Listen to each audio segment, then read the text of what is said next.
हा, ही पण मीम खरी, पण ही थोडी मीम कॉन्ट्रोवर्शियल आहे, त्याच्यामुळे याच्यावरती आपण काय बोलायचं नको. ही लोकांची क्रिएटिव्हिटी आहे. कारण हे सिच्युएशन, हे कंपॅरिझन या सिच्युएशनला 100% मॅच होते. तुम्ही बघा. तर 2 दिवसांपासून पुन्हा एका व्यक्तीचे नाव सोशल मीडियावरती मोठ्या प्रमाणात व्हायरल होत आहे. पण यावेळेस चांगल्यासाठी नाही तर ट्रोलिंगसाठी. आणि ते नाव आहे राघव चड्डा यांचे. कारण सरांनी बीजेपी जॉईन केली आहे. आणि यामागचे कारण ते असे सांगत आहेत की त्यांना आम आदमी पार्टीची आयडिओलॉजी आवडली नाही. आता मला एक गोष्ट समजणं झाली की नेमकं बीजेपीची आयडिओलॉजी कधीपासून चांगली झाली. बरं, चला ठीक आहे, याबद्दल आपल्याला काही बोलायचं नाही. पण मला स्क्रोलिंग करत करत एक राघव चड्डा यांच्या हमशकलचा एक व्हिडिओ भेटला, ज्यामध्ये ते काय म्हणत आहेत हे तुम्हीच ऐका. मेरा ये मानना है कि बीजेपी एक गुंडों की पार्टी है, अनपढ़ गुंडों की पार्टी है, वो सिर्फ गुंडागर्दी करते हैं और पैट्रनेज देते हैं गुंडों को. काय म्हणताय तुम्ही की हे राघव चड्डाच आहे? बरं, चला ठीक आहे, माणसांकडून चुक्या होत असतात, माणूस चुकीचा पुतळाच आहे, बोलले असते चुकीनं बीजेपीला एखाद दोन शब्द वाईट, ठीक आहे, आपण समजून घेऊ शकतो. पण मला या गोष्टीचा थोडा आश्चर्य वाटत नाही. कारण मी 1-1.5 हप्त्याखालीच इंस्टाग्रामच्या स्टोरीवरती बोललो होतो की राघव चड्डा हा सगळा प्रोपेगंडा फक्त बीजेपी जॉईन करण्यासाठी करत आहेत. आणि त्यामध्ये मी असंही बोललो होतो की राघव चड्डा इज इक्वल टू प्रोपेगंडा. ते बऱ्याचशा लोकांना आवडलं पण नव्हती गोष्ट. स्टोरीच्या खाली मला बऱ्यापैकी शिव्या पडल्या होत्या.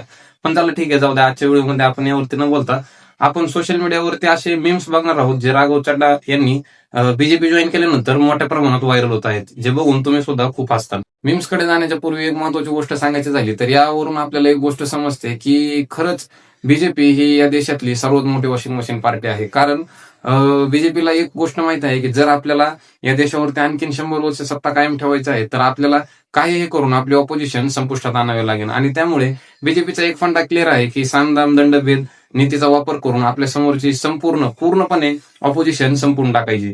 कारण तुम्ही बघू शकता राघव चड्डाच्या अगोदरच 8 का 9 जणांनी बीजेपी जॉईन केली आहे. पण चला जाऊ द्या, आपण मीम्स बघूयात. नाही थांबा, आता ठीक आहे.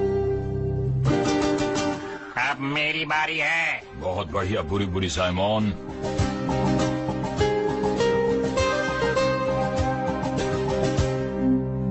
मैं हमेशा ताकतवर लोगों की मदद करता हूँ, समझे?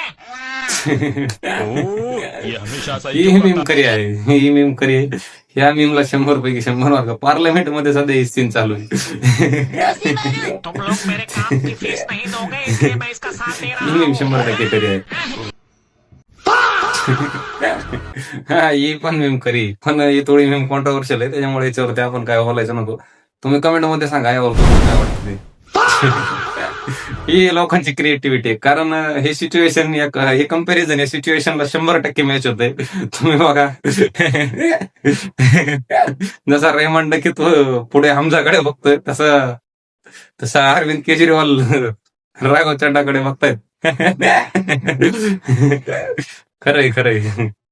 राघव चड्डा 100% गाडी नेऊन ठोकणार आता. काय लिहिलंय? हिंदू मुस्लिम कब से करना है डिस्कस कर ले. हे मीम 100% खरी आहे. ही मीम 100% खरी आहे. कारण आता मोदीजी राघव चड्डा यांना 100% सांगणार की देशाच्या डेव्हलपमेंटवरती खूप भाषण झाले. आता देशातल्या लोकांना धर्मावरती भडकवून सत्तेत कसं यायचं याचा अभ्यास करायला सुरुवात करा. ही मीम 100% खरी आहे. चला तर आजच्या व्हिडिओमध्ये एवढं. जर या व्हिडिओपासून कोणाचे मन दुखवले असेल तर वाईट मानून घेऊ नका. कारण हा व्हिडिओ फक्त एंटरटेनमेंट पर्पजसाठी बनवला होता.